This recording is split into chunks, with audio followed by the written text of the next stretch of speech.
예, 매주 한 번씩 이 두 분과 함께하고 있죠. 원래는 그 목요일마다 만나는데 이번 주는 수요일에 만나보도록 하겠습니다. 사사건건 김앤장, 김성회 정치연구소 Y소장, 장성철 공론센터 소장입니다. 어서 오십시오. 네, 안녕하세요. 안녕하세요. 예, 반갑습니다. 이재명 대표 단식 21일째입니다. 내일 체포동의안 표결이 있고요. 아까 다 전해드렸습니다. 오늘 이재명 대표가 SNS에 입장을 올렸는데 핵심 내용을 저희가 좀 간추려봤습니다. 체포동의안 가결은 정치검찰 공작 수사에 날개를 달아줄 것이다. 이렇게 적었고요. 꽤 길게 적었는데 저희가 저렇게 간략하게만 가져와 봤습니다. 저것은 사실상 체포동의안 부결을 요청한 것이다. 그렇게 해석이 되고 있고요. 비회기의 영장을 청구하면 국회 표결 없이도 실질심사 받을 수 있다. 그러니까 내가 그렇게 밝혔는데 왜 회기에 구속영장을 청구하느냐. 이런 맥락인 것 같습니다. 일단 두 분 논평을 좀 들어볼까요? 일단 문제제기하는 쪽에서 좀 얘기를 해주신다면. 김성회 소장님 불쌍해요. 그러니까 지금 민주당 당원이잖아요. 내년에 출마하셔야 되는데 저렇게 약속을 지키지 않는 당대표가 선거를 진두지휘할 가능성이 높거든요. 그런 신뢰를 잃어버린 당대표, 공천한 분들, 선거운동하는 거 국민들이 과연 받아들일 수 있을까라는 좀 생각이 들고요. 저는 좀 더 극단적으로 얘기를 하면 이재명 당대표는 정치인으로서 생명이 끝났다라고까지 말씀드릴 수밖에 없어요. 끝났다. 몇 번째 지금 약속을 어기는 거잖아요. 대선 공약이었습니다. 지방선거 전에도 약속을 했습니다. 그리고 지난 6월 달에는 국회에서 본인 입으로 국민들 앞에서 저 불체포 특권 포기합니다 라고 약속을 했어요. 그런데 지금 불체포 특권 뒤에 숨겠다라고 민주당 의원들에게 제발 체포동의안 부결시켜주세요 라는 얘기를 하고 있습니다. 저렇게 6월 달에 이재명과 지금 9월 달에 이재명이 다르잖아요. 계속 달라지는 저런 모습을 보면 정치인으로서 신뢰는 이제 끝났다. 그러면은 국민들이 지지를 안 할 것이다. 물론 강력한 지지층에서는 그래 우리 이재명 지키자 이렇게 하겠지만 다수의 국민들에게서는 신뢰를 잃어버릴 거예요. 그러니까 이재명 당대표 했던 얘기 중에 이런 거 있잖아요. 존경하는 뭐 박근혜 전 대통령 그랬더니 진짜 존경한 줄 아냐 이랬더니 이제는 체포동의안 포기한다고 했더니 진짜 포기한 줄 아냐 이런 식으로 많은 비아냥이 나올 것 같습니다. 뭐가 무섭습니까? 야당 당대표라서 도주 우려 없습니다. 본인들은 얘기를 하죠. 이번 검찰의 체포영장 소설이다, 공작이다, 증거 나온 거 하나도 없다 이렇게 얘기하잖아요. 뭐가 무서워요? 판사 앞에 가서 영장 실질심사 받으면 되잖아요. 증거도 없고 도주 우려도 없어요. 그러면 기각시키겠죠. 근데 뭐가 무서워서 체포동의안 이걸 부결시켜달라고 호소를 합니까? 알겠습니다. 예, 김 소장. 뭐 이제 장성철 소장님은 출마하실 계획이 없긴 해서 뭐 본인에게 드릴 말씀 아니긴 합니다만 윤석열 대통령이 진두지휘해서 선거를 치르는 국민의힘 분들이 제가 생각에 더 안타깝다는 말씀을 좀 먼저 드려야 되겠고요. 물론 대통령께서는 진두지휘하는 입장은 아니라고 설명하시겠지만 국민들이 그렇게 받아들인다는 점 먼저 말씀드리고요. 그러니까 이게 첫 번째 저희가 봐야 될 것은 정치검찰의 행태입니다. 그 한 150장 정도 되는 기소 내용을 저도 쭉 봤는데요. 예. 봤는데 이번 달하고 지난달에 새로 찾아낸 정보라는 건 없었습니다. 그러니까 기존에 다 나와 있던 내용이고 별 다를 게 없는 내용이었습니다. 그렇다라고 한다면 충분히 8월에 영장 청구를 해서 이재명 대표를 국회 뭐 이렇고 저렇고 없이 그냥 법원에 가게 해서 영장 실질 심사를 받을 수 있는 충분한 기간이 있었는데 그걸 기다렸다가 정기 국회가 시작하니까 진행을 하고 그럼 민주당 내에서는 그런 뭐 가결이나 부결이냐부터 시작해서 시끄러워질 수밖에 없지 않습니까? 그러니까 검찰이 요구하는 범죄 본질에 대한 이야기를 나누는 것이 아니라 가결시킬 것이냐 부결시킬 것이냐를 가지고 민주당을 흔드는 저 결국 검찰이 정치를 하고 있다는 비판 전 피하기 어려울 것이라고 보고요. 이재명 대표가 영장 실질 심사를 받겠다는 입장을 분명히 표명했습니다만 최근에 일련의 흐름들, 뭐 윤석열 대통령이 야당과 협치가 없다라는 발언부터 시작해서 공세적으로 나온다기보다 이제 공격적으로 나오고 있는 상황에다 지지자들, 유권자들의 입장에서도 야 저런 식으로 하는데 지금 저게 정치가 가능하냐? 지금 어떤 무엇인가 좀 정상적인 판단을 할 수 있는 상황이냐라는 질문, 특히나 지지자들의 요구가 좀 거세지고 있는 상황에서 이재명 대표가 어쩔 수 없는 선택을 한 것이 아닌가 이렇게 좀 보고 있습니다. 예. 반박을 하고 싶은 게 그 구속영장에 보면 새로운 사실들이 많이 나와 있어요. 지금 조금씩 알려지고 있는데 대표적인 것이 쌍방울 대북 송금건과 관련해서는 2018년 9월부터 이제 2019년 12월까지 기본적으로 17차례에 걸쳐서 이화영 전 부지사가 이재명 당시 도지사에게 대북 송금이라든지 아니면 대북 사업에 대해서 보고를 했다라고 이렇게 나와 있습니다, 영장에. 근데 이재명 당대표는 아유, 그거는요, 이화영 부지사가 다 본인이 알아서 정결로 결제했지, 저는 그냥 결제 서류 오길래 클릭만 했어요. 이런 식으로 빠져나가고 있거든요. 이런 것들에 대한 충분한 반박 자료가 되고, 김성애 소장님, 6월 달에는 그러면은 정치검찰이 아니었나요? 그때도 계속 정치검찰이라고 민주당에서 이재명 당대표가 공격했잖아요. 근데 이제 와서 정치검찰 공작수사 이런 것이기 때문에 우리가 부결시켜야 된다. 이거는 논리적으로 맞지가 저는 않죠. 공작수사라고 말씀드리지 않았습니다. 아니, 이재명 당대표가 그러셨잖아요. 지금. 뭐 설명드렸던 대로 회기 중에 아닐 때, 그러니까 지금 말씀하신 여러 가지 내용들이 최근에 밝혀진 게 아니거든요. 지난 기간 동안 수사해왔던 내용들을 정기 국회가 시작되기 기다렸다가 소환하고 그 다음에 영장을 치고 결국 내년 총선에서 민주당이 분열된 모습을 만들어 보는데 자신들도 일조하겠다는 정치검찰의 이 시커먼 속내가 그대로 드러났기 때문에 그것에 대해서 유권자들이 판단할 거라고 생각합니다. 예, 충분히 두 분이 논점을 제출해 주셨고 한번 좀 예상을 해보죠. 내일 비명계가 그러면 어떤 선택을 할 것인가. 이게 아마 가결이냐 부결이냐를 결정짓는 주요 요인이 되지 않을까 싶은데요. 현재 국회의원 의석 분포도를 한번 볼까요? 저렇게 돼 있습니다. 일당이 이제 민주당인데 167, 국민의힘이 111, 정의당이 6이고요. 기타 정당과 무소속을 합치면 13이라서 모두 297입니다. 그래서 과반이요. 149표예요. 물론 모두가 다 표결에 참석했을 때를 가정했을 때 과반 정족수가 이제 149가 되는데 물론 다 참여할지 아니면 아닐지는 모르겠습니다. 왜냐하면 지난 2월에는 찬성이 139, 반대가 138로 찬성이 오히려 한 표 더 많았었습니다. 그런데도 정족수 미달로 체포동의안이 부결된 바가 있습니다. 마저 저희가 그 민주당 의원들의 의견을 좀 보고 올까요? 정청래 최고위원은 똘똘 뭉쳐 민주당 지켜내야, 그러니까 부결을 하자라는 입장을 밝혔고요. 박용진 의원은 오늘 라디오 인터뷰를 보니까 가결이냐 부결이냐 입장을 대표가 밝히는 그런 리더십이 필요하다 이렇게 얘기를 했는데 사실상 오늘 이재명 대표는 저 관련해서는 입장을 밝힌 게 아닌가 싶습니다. 조응천 의원은 이 대표가 가결을 요청해야만 당 분열을 막을 수 있다. 그런 입장을 밝히고 있어서 민주당 의원들이 지금 의원총회를 하고 있다고 하니까 어떻게 뜻이 모아질지 모르겠는데 예상해보죠. 이제 뭐 적절, 부적절 얘기는 많이 하셨으니까 내일 비명계가 어떤 선택을 할 거로 예상하십니까? 의총 결과가 중요할 것 같아요. 네. 지금 4시부터 민주당이 의원총회를 하고 있지 않습니까? 거기서 만약 당론으로 좋습니다. 이재명 당대표가 말씀하신 것처럼 우리 부결시킵시다 라고 할지 아니면은 이거는 아니다. 의원들 자유투표에 맡기겠다라고 할지 그 결정사항을 먼저 지켜봐야 될 것 같은데 비명계 같은 경우에 상당히 이제 압박이 심할 것 같아요.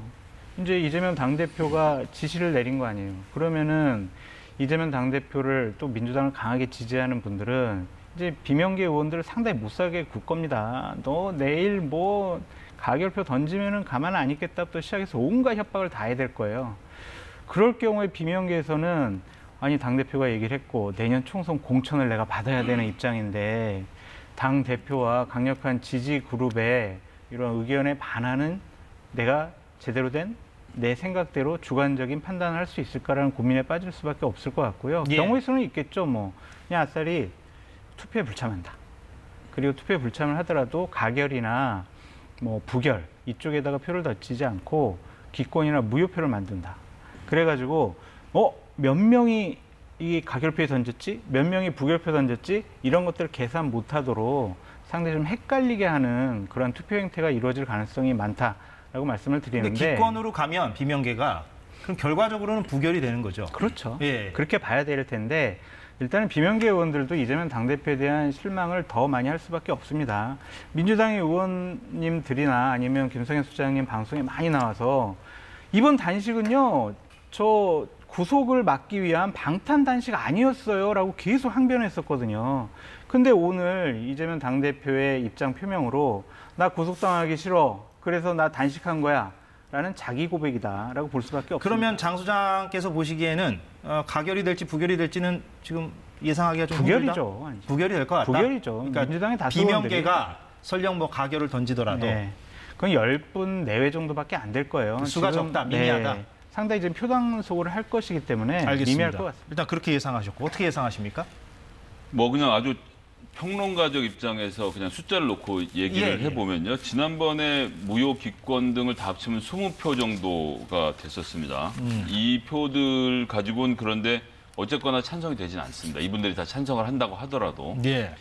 제가 파악하고 있는 상태가 맞다라고 하면 민주당에서 28명 이상의 의원이 찬성의 표를 찍어야 예, 오늘 아침 조간들도 그렇게 분석들을 하더라고요. 그러니까 한 30표 정도, 30표 정도가 이렇게 그러니까 30이 예. 아니고 이제 28인 건데 28. 정확히 따져보면 예. 이제 그런 표 정도가 움직여야 되는데 실제로 그럴지 여부에 대해서는 지금 아무도 모르는 거죠. 예. 아니, 그건 실제로 안에서도 모르는 게 의원들끼리도 지금 이와 관련된 대화들을 나누는 것을 극도로 꺼린다는 거예요. 예. 내가 찬성하겠다, 반대하겠다, 같이 찬성할까, 같이 반대할까라는 입장을 밝히는 사람이 거의 없는 상태라는 점을 저희가 고려를 해야 되겠고요. 그런데 예. 어쨌든 당대표가 부결 쪽으로 입장을 정해서 발표한 이상 예. 부결이 될 가능성이 더 높지 높다. 않겠냐라고 보겠습니다. 그러면 부결이 됐을 때 정치적 부담감은 민주당이 어느 정도 짊어져야 하는 건 사실이고요. 지금 장 소장께서 얘기하시는 그런 비판적 문제 제기들이 국민의힘에서도 당연히 나오고 네. 또 다른 쪽에서도 많이 나올 것이기 때문에 네. 그 이후에 어떤 파장, 영향 그거는 좀 어떻게 전망하십니까? 그러니까 일단 부결되면 여당이나 한동훈 법무부 장관은 민주당과 이재명 당대표에 대해서 상당히 이제 융단 폭격을 가하겠죠. 그리고 만약에 부결표가 본인들 예상 의석수보다 더 적게 나오면은 누구야? 이런 색출 작업이 들어갈 거고요. 어쨌든 가결이든 부결이든 민주당은 큰 내용에 빠질 수밖에 없을 것이고 여론조사 추이를 지켜봐야 될 것 같아요. 저 만약 부결되면은요 분명히 여론조사 할 겁니다. 예. 이재명 당대표에 대한 부결 이게 옳은 것이냐 안 옳은 것이냐 국민들이 입장을 물어봤을 때 거기에 만약 긍정적인 여론조사 흐름이 나타나지 않고 오히려 민주당 지지율이 낮아지면은요 부결됐더라도 이재명 당대표가 당대표로서의 권한을 계속 유지하더라도 민주당은 더 큰 내용에 휩싸일 수밖에 없다라고 말씀드립니다. 예. 어떻게 예상하십니까? 부결을 가정하면? 일단 부결이 되던 표가 나오게 되면 이제 방금 이제 뭐 색출이라는 표현을 쓰셨는데 어쨌든 누가 찬성표를 던지고 기권을 했는지에 대한 관심이 쏠릴 수밖에 없는데 사실은 이거는 전혀 정확하지가 않습니다. 제 얘기는 뭐냐 하면 침묵하고 있는 찬성표 의원이라는 게 존재를 해요. 그러니까 공개적으로 예를 들어서 이재명 지도부에 강한 반대를 하고 있는 이상민 의원의 예를 제가 뭐 적절한 예인지 모르겠습니다만 그분하고 이제 사담을 나누면서 관련된 얘기를 예전 했던 적인데 1차 투표 때인데 본인은 이제 반대표를 던졌다는 거예요.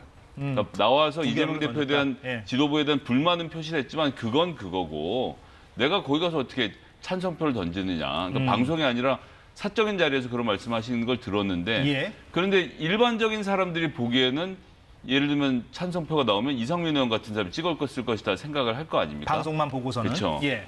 그런데 실제로는 아무 말도 하지 않고 있는 대다수의 의원들이 있는데 이들 중에서 누가 찬성을 눌렀는지 뭘 했는지는 사실 구분할 수가 없거든요. 예, 무기명 투표니까요. 예. 그래서 그런 점에 있어서 민주당 내에 이 내분을 어떻게 빨리 수습하느냐가 저는 최대 관건이 될 것이다. 어쨌든 부결이 되면 부결이 된 채로 일단 당내의 내분을 수습하는 게 우선이고 그 다음에 전열을 다시 재정비해서 윤석열 정부 뭐 국정감사를 포함해서 추석 밥상으로 좀 화제를 전환하도록 노력을 해야겠죠. 이건 뭐 가정의 가정인데 검찰이 구속영장을 재청구할 가능성은 없을까요? 만약에 부결이 된 이후에 이건 뭐 너무 짐작하기가 쉽지 않은 거긴 한데. 근데 저는 뭐라도 할 것 같습니다. 100% 있죠. 있다. 네, 당연히. 근데 사실은 수사는 좀 마무리되는 국면이긴 하고요. 다른 이제 건들이 기소로 다 있잖아요. 넘어가는 국면이긴 한데. 뭐 이번에는 뭐 백현동 건하고 쌍방울 뭐 그 두 가지만 했으니까 뭐 성남 FC라든지 아니면 변호사비 대납이라든지 이런 건을 조금 더 조사를 해서 병합적으로 다시 구속영장 청구할 가능성이 높죠.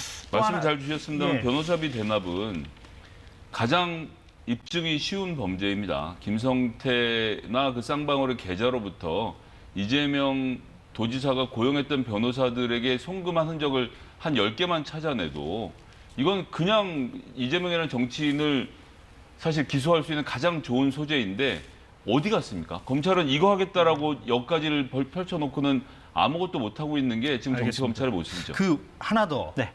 국민의힘 입장에서는 오히려 가결보다 부결이 더 유리한 측면도 없지 않아 있는 것 같은데 왜냐하면 계속 그 방탄 프레임에 그렇죠. 공격을 할 수가 있으니까 그래서 이것도 뭐 상상인데 국민의힘에서 이른바 역선택이 나올 수도 있다? 그럴 미미하지만 그럴 가능성은 가능성은 없을까요? 없는 것 같아요. 예. 지난번에 체포동의안 이것이 뭐 국회에 제출됐을 때 이러한 얘기 우리 했었거든요. 근데 이제 그러한 결과는 나오지 않았고 일단은 만약에 그렇게 이재명 당대표가 당대표직 유지해? 그럼 우리가 사법 리스크를 가지고 계속 질질 끌고 내년 총선 때까지 이재명은 나쁜 사람 프레임에 가둬놓을 거야. 이렇게 생각을 했다면 검찰이나 아니면 한동훈 법무부 장관과 여러 가지 협의를 통해서 이거 체포동의안 내지 말아라. 그렇게 사전 정지 작업을 했겠죠. 그러니까 이것은 냈다라는 것은 어느 정도 입장 정리가 끝났다라고 봐야 될 겁니다. 알겠습니다. 이거는 아마 김성애 소장께 물어봐야 될 것 같은데 최근에 지금 평론가들이 분석하고 있는 대상 가운데 하나가 더민주혁신회의. 이게 이제 원외에 있는 이른바 친명 조직이라고 언론에서는 분류를 하고 있는데요. 근데 여기서는 가결표를 만약에 민주당 의원들이 던지면 그 의원이 누군지 끝까지 추적하고 색출하겠다 이렇게 아주 강한 경고까지 지금 내보이고 있어요. 그런데 이 더민주혁신회의가 왜 요즘 주목을 받고 있는 거고 어떤 조직이고 이게 정말로 지금 민주당에 강한 영향력을 행사하고 있는 조직인가? 어떻게 좀 분석할 수 있습니까? 일단 원외 지역 위원장이나 원외 인사들로 주로 구성이 되어 있습니다. 내년 총선에 도전하려는 분들이 많이 있고요. 예. 민주당이 지금의 모습보다 훨씬 더 혁신적으로 특히 투쟁을 해야 된다는 입장에 서 있는 분들이 많이 있죠. 지금 기존에 180석 가까이 민주당에 몰아줬지만 어떠한 개혁 정책도 통과시키지 못하는 무능함을 보여줬다는 것을 혁신해야 된다는 비판을 하고 계신 분들이 있고요. 예. 민주당의 강성 지지자들하고 가장 호흡과 코드가 잘 맞는 분들이고 그런 입장을 대변해서 말씀을 하시는 분들입니다. 그런 입장을 가지고 이제 각 지역에서 지금 또 본인의 선거운동을 하시는 지금 선거운동 기간은 아닙니다만 내년에 출마하기 위한 여러 가지 활동들을 하고 있고 그래서 지역에서 현역 의원들하고 좀 부딪히고 있는 상황이 많이 있죠. 그게 그러니까 그런 좀 강경한 그런 조직이라면 그게 이제 총선에 어떤 변수가 될 것이냐 이것도 좀 주목해 볼 부분이 있네요. 그러나 총선은 이러나 저러나 여론조사 절반에 권리당원 투표 절반으로 정해지거든요. 대부분의 경선은? 지역은. 예. 죄송합니다. 경선은 예. 그렇게 정해지기 때문에 그냥 소위 말하는 강성 지지자 그룹들 당원들의 표만 받아서 지역 경선을 통과할 수는 없습니다. 그것대로 노력을 해야 되기 때문에 그건 좀 다른 모습이라고 생각하고요. 그래서 구체적으로 민주당이 어떤 방향으로 가야 되는지에 대한 비전을 보여주는 것이 저는 더 급선무다. 지금 누굴 색출하겠다. 저는 색출할 수 있는 방법 조금 전에도 말씀드렸던 것처럼 별로 없다고 보고 예. 그것보다는 지금 민주당이 민생에 있어서 혹은 어떤 개혁 문제에 있어서 무엇을 잘못하고 있고 어느 방향으로 가야 되는지에 대한 비전을 보여주는 것. 이것이 나와야 파괴력이 생길 거라고 보고 있습니다. 예. 그런데 내일 표결이 끝나면 또 막 명단 같은 게 돌고 막 그럴 것이기 때문에 과거의 사례를 보면 물론 그게 이제 정확히 일치한다라는 보장은 없지만 없죠. 그러면 또 개별 의원실에 이 명단이 맞냐 그러냐 이걸 또 확인하는 그 지지자들도 있을 수 있고 그래서 한동안은 좀 혼란이 계속될 것 같다는 생각이 한 가지 꼭 들고요. 드리고 싶은 말씀이 있습니다. 민주당의 이재명 당대표는 참 나쁜 정치인이다라고 말씀드릴 수밖에 없어요. 정기국회 시작되자마자 대정부 질문하면서 민주당이 정부 여당을 공격할 수 있는 가장 절호의 기회가 지금 온 거거든요. 근데 본인 단식함으로써 본인 구속 안 당하려고 방탄 프레임으로 민주당은 계속 공격을 당했어요. 알겠습니다. 본인의 개인적인 사법적인 리스크 때문에 민주당과 민주진영을 상당히 어렵게 만들었고 본인의 사법 리스크와 함께 끌려가는 진흙탕 속으로 같이 끌고 들어갔어요. 예. 이거는 큰 정치인이 될 수 없는 가장 기본적인 모습이다. 아까 장 소장께서 모두의 정치 생명이 끝났다고까지 말을 했는데 짧게 반론 주시겠습니까 아니면? 저는 정치 생명이 끝났다는 것은 지금 판단할 수 없는 문제고 결국 이제 내년 총선 결과를 가지고 이야기를 하게 될 텐데요. 예. 윤석열 지도부와의 일대 결전이 벌어지면 결국 대선의 매듭은 총선에서 지어질 것 같네요. 예. 국민의힘 얘기로 넘어가 보도록 하겠습니다. 국민의힘이 입당 환영식을 열었습니다. 그러니까 5명을 입당시켰는데 지금 화면 나가고 있네요. 시대전환의 조정은 의원도 그 5명 가운데 한 명으로 포함되어 있습니다. 현직 의원이죠. 그리고 민주당 소속으로 남양주 시장을 지냈던 조광환 전 시장도 있고 문재인 정부 때 국세청장을 지낸 김현준 전 청장 등 아무튼 5명을 받아들이고 이걸 두고 이제 좀 긍정적으로 평가하자면 보수 중도 빅텐트에 시동이 걸렸다 이런 이제 말도 나오는데 여기에 장 소장께서는 동의하십니까? 동의를 안 해요. 왜 동의를 못 하십니까? 그러니까 저분들을 영입하면 중도층이 와 저런 분들 영입했으니까 우리 국민의힘 김기현 당대표 지지해줘야지 와 그렇게 생각을 할까요? 많은 중도층에 있는 분들은 왜 저런 분들을 영입을 했을까? 저런 분들이 누굴까? 그런 생각을 가질 거고 자칫 잘못하면 저 5분의 입당 때문에 국민의힘이 상당히 분란과 혼란에 빠질 수가 있어요. 가령 어떤? 왜냐면 저분들 입당했잖아요. 영입한 거 아니에요. 예. 그러면 지역구 줘야 될 거 아니에요. 지금 뭐 출마 예상지는 나오고 있습니다. 다 나오고 있어요. 예. 그러면 현역 지금 국민의힘 의원도 있단 말이에요. 그걸 어떻게 조정할 거냐고요. 이것은 현역 의원과 저런 영입 인사들 간에 조율이 제대로 되지 않으면은 내년 총선 공천을 앞두고 지도부가 상당히 공격받을 소지가 커요. 근데 영입을 하면 네. 그런 어떤 경쟁 그리고 어느 정도의 혼란은 불가피한 거 아닙니까? 누구를 영입하든? 불가피한데 예를 들면 정말 상징적인 정말 저분을 모셔옴으로써 우리가 중도층으로 외연 확장 국민들의 관심을 끌고 올 수 있고 실제로 득표력에 도움이 되는 분이면 그러한 갈등과 혼란이 있어도 괜찮아요. 그걸 감수하는데. 그렇죠. 근데 과연 저분들이 그러한 영향력을 갖고 있느냐 그건 좀 회의적입니다. 조정은 의원이 좀 논란이 가장 되고 있는 것 같아요. 내가 변한 게 아니라 민주당이 변한 거다. 이렇게 국민의힘 입당의 변을 밝혔는데 오늘 아침에 좀 이례적으로 조선일보 일면에서 원칙 없는 영입이다. 이렇게 비판을 하기도 했습니다. 그러니까 당적을 좀 많이 옮긴 부분이 있는데 잠깐 정리를 좀 해볼까요? 예, 조정은 의원이 지금은 이제 국민의힘으로 이제 들어간 상태인데 더불어민주당으로 2016년에 들어왔었어요. 그러다가 이제 시대 전환으로 갔다가 지난 총선 때 아시다시피 두 거대 양당이 위성정당이라는 걸 만들지 않았습니까? 그래서 비판을 많이 받고 있고 또 이번에도 위성정당을 또 만들지 않을까 이런 우려도 나오고 있는데 그 더불어시민당이라는 그 민주당이 위성정당으로 들어가서 비례대표 의원이 됐습니다.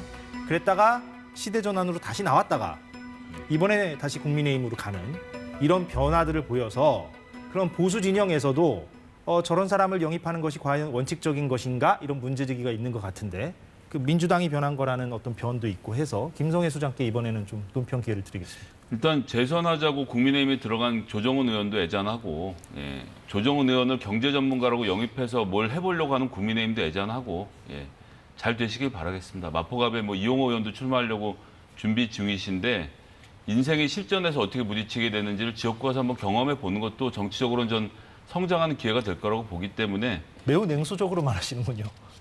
지금까지 조정은 의원이 새로운 정책을 만들어야 된다라고 했던 모든 이야기들이 결국 국민의힘에 입당하기 위한 사전 작업이었다고 한다면 뭐 민주당이 87년 이후로 멈춰 있다라고 하는데 87년 이후에 민주당이 해놓았던 많은 일들 뭐 멀리 갈 것도 없습니다. 한미 FTA 민주당이 했습니다. 남북관계 개선도 보시는 것처럼 87년 이후에 했던 수많은 업적들을 무시한다는 건 386들 등살에 자기는 여기선 공천받을 자리가 없어요라는 표현 이상도 이하도 아니거든요. 더군다나 같이 시대전환당을 창당했던 이원재 전 대표 같은 경우도 굉장히 강경한 어조로 비판을 하잖아요. 자기 그룹도 같이 못 끌고 가는 정치를 글쎄요. 전 뭐 국민의힘에 대한 지향점을 가지고 경제 전문가로서의 위상을 쌓아오셨다면 그런 말씀 안 드리겠지만 지금까지가 다 국민의힘에 보내는 러브레터였다라고 한다면 민주당의 쓴소리에 대한 쓴소리가 아니었다는 거 하나 있고요. 제가 보기엔 지금 여기서 거론이 안 되는데 진짜 중요한 분은 4시 10분이 이분입니다. 예, 제가 100번쯤 말씀드렸잖아요. 대통령 유튜브 사랑. 예. 유튜버 김영민 씨, KBS 공채 개그맨이죠. 이번에 영입이 됐는데요. 이분이 4시 10분이라는 본인 채널을 운영하는데 뭐 간단하게 제목만 읽어드릴게요. 심판하자 문재인, 박멸하자 이재명. 저 김영민 국회의원 해야겠습니다. 뭐부터 시작해서 이 굉장히 거친 제목들의 문학의 윤석열, 종북 카르텔 척결하겠습니다. 종북단체 예산 털리지 않는 나라 만들겠습니다. 이런 얘기를 하는 분인데 지금 이분이 영입이 됐어요. 그러니까 아까 유튜브 채널을 말씀하셔서 제가 순간적으로 못 알아들었습니다. 김영민 씨를 얘기하는 거예요. 김영민 씨가 운영하는. 이런 분이 1차적으로 영입됐다는 것은 이 또한 이것이 김기현 지도부가 아니라 윤석열 지도부라는 중요한 반증 중에 하나로 작동하게 될 것이 앞으로 드러나게 될 것입니다. 조정은 의원과 김영민 씨의 반론은 저희가 기회가 있을 때 좀 들어봐야 될 것 같습니다. 사실 조정훈 의원은 저희가 좀 인터뷰를 해보려고 하고 있긴 하고요. 조정훈 의원 같은 경우에 지금 네. 여기에는 뭐 마포 갑 출마 뭐 이렇게 나와 있지만 지금 벌써 플래카드가 걸렸던데요. 플랜카드는 종로에 걸려 있어요. 아니 마포에 걸려 있습니다. 종로에도 걸린 제가 걸 마포에 봤거든요. 그 마포갑에 살고 있기 때문에. 자, 종로에 걸었다가 네. 마포로 옮겨서 마포에 또 걸고 마포에 사무실도 내고 난 다음에 합당을 했기 때문에 마포에요라고 말씀하시고 계시는 건 맞죠. 그러니까 종로에도 출마하려고 했다가 마포에 이제 출마한다고 하고 이러한 것들이 과연 정치 철학이 있는 것이냐라는 것에 대한 비판이 보수 언론인 조선일보부터 나온 것이다라고 말씀드릴 수 있겠습니다. 알겠습니다. 예. 이건 장 소장께 좀 질문을 드리자면 나경원 전 의원이 어제 이 자리에 나와서 제가 인터뷰를 했는데 그 대통령실 참모들의 이른바 차출설 거기에 대해서 차출이라는 용어는 부정확하다. 왜냐하면 본인들이 원해서 오는데 무슨 차출이냐 이렇게 얘기를 해서 제가 나름 일리가 있습니다. 이렇게 이제 대꾸를 좀 했는데 아무튼 그들이 나와서 공정하게 경선만 이루어진다면 뭐 나쁠 게 없다. 이렇게 나경원 전 의원은 얘기를 했는데 그런데 이준석 전 대표는 오늘 라디오를 들어보니까 공정한 경선이 안 될 수가 있다.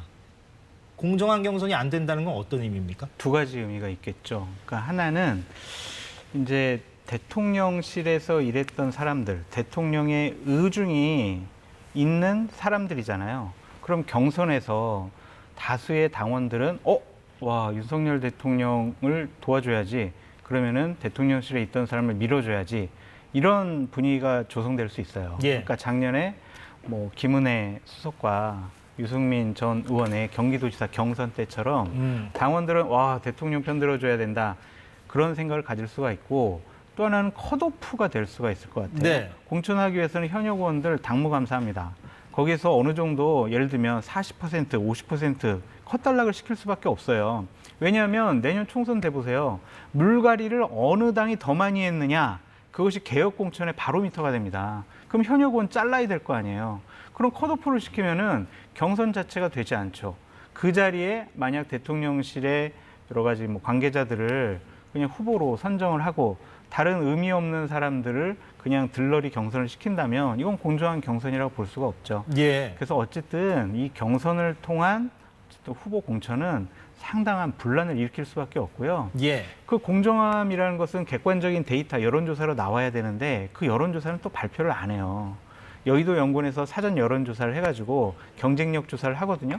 그걸 발표를 안 합니다. 이번에도 뭐 강서구청장 경선에서 수치를 안 알려줬다고 안 알려줍니다. 논란이 돼. 네, 안 알려줍니다. 그러면은 내가 몇 퍼센트 받았지? 왜 내가 경쟁력이 없지? 이거를 객관화된 데이터로 확인할 수가 없어요. 예. 그냥 당 지도부가 너는 경쟁력이 없어. 너보다는 이 사람이 경쟁력 있고 이 사람이 그냥 여론조사 해보니까 우리 당 후보로 적당한 것 같아 라고 결정해버리면 근데 끝이에요. 그 수치를 안 알려주는 이유는 뭡니까? 알려주면 괜히 분란이 일으킬 수가 있다. 어떤 분란이요? 이미 결론은 끝났고. 네. 그 수치를 갖고 그럼 그게 공정하냐 안 공정하냐 또 소송까지 갈 수가 있어요. 오히려 그걸 공개하지 않으면 더 분란이 있는 거 아닌가요? 근데 공개하면은 이것이 뭐 공정하냐, 어느 여론조사 회사에서 했느냐, 뭐 샘플은 몇 명이냐, 로 데이터 보여달라 이렇게 되면 상당히 복잡하다고 그런가요? 생각이 들기 때문에 그런 측면이 있다. 안 합니다. 예. 어떻게 보십니까? 실제로 차출이 벌어진 건 대통령실이 아니고요. 부산, 울산, 경남 지역, 특히 부산일 겁니다. 부산의 현역 의원들을 차출해서 수도권의 험지로 다 던지겠죠. 그렇게 해서 지역구를 비우면 조금 전에 장성철 소장님 말씀하신 대로 그다음 절차가 진행이 될 겁니다. 저희들 예측으로는 한 5개 정도만 남기고 나머지 의원들은 전부 다 서울에 가서 뛰어라라고 할 겁니다. 서울 경기 지역에 가서 붙어라. 제가 뭐 구체적으로 성함을 거론하긴 그런데 뭐 워낙 유명하신 분이니까 예를 들면 해운대에 있는 하태경 의원 이런 분은 예.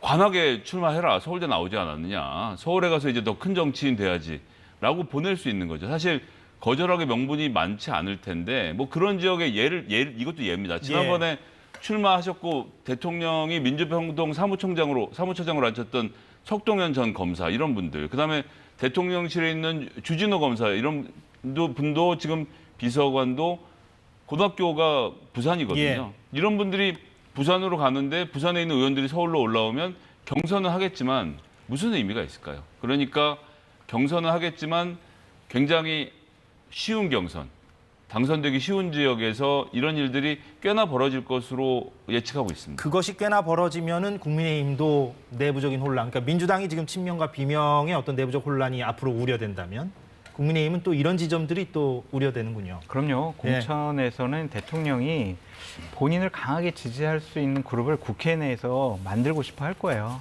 그러한 욕심이 아마 내년 총선 공천 과정 중에서 상당히 분란과 갈등으로 나타날 겁니다. 예, 알겠습니다. 오늘 여기서 정리를 하죠. 두 소장 만나봤습니다. 김성애, 장성철 소장이었습니다. 고맙습니다.